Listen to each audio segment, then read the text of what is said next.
Hey guys, CJ here, and welcome to an all-new HNN News Flash. Don't worry, your regularly scheduled HNN will be coming back tomorrow as usual, but first, we have a potentially huge update about Wolverine 3. The information comes to us straight from Nerdist News, and it gives us some new information about the movie's villains. Yep, more than one in the movie. Cobbling together what we know about the villains so far, Boyd Holbrook of Narcos is going to be playing a relentless head of security for a global corporation, while Richard E. Grant is playing an as-yet unknown villain, but one who's been described as kind of a mad scientist. Well, Nerdist has brought the scoops, and they reveal that in addition to Holbrook and Grant, Wolverine will be facing off against, wait for it, the Reavers.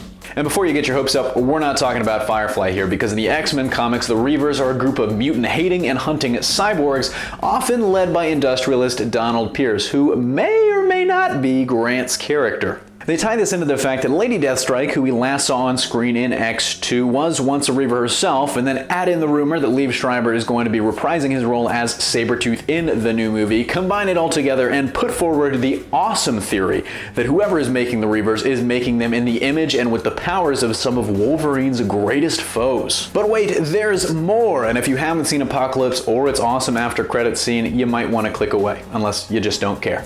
Taking all of that and then adding in what we saw in the X-Men Apocalypse after credits scene, the Essex Corp Mr. Sinister tease, we come away with a couple of strong possibilities. Firstly, that Holbrook's security villain leads the Reavers, who were created by Grant playing Donald Pierce, and they all work for Essex Corp and an as-yet unrevealed Mr. Sinister.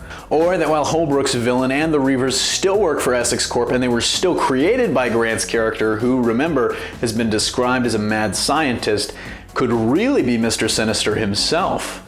And before you start to question it, if the speculation about the Reavers being made in the image of Wolverine's greatest foes is true, remember that in the comics, one of Mr. Sinister's favorite pastimes is creating clones. And remember from the after credits scene, he's now got his hands on Wolverine's blood, so there's a very, very good chance that he creates X-23, who might show up in this movie too. But on the other hand, it could just not be Essex Corp at all. So let me know what you think about all of this in the comments section below, and of course be sure to check out the original Nerdist News Report for even more. Don't forget to smash that like if you like what you saw, subscribe for more great content every single day, and consider supporting us on Patreon for access to all sorts of exclusive goodies. Signing off, this is CJ, and I'll see you tomorrow.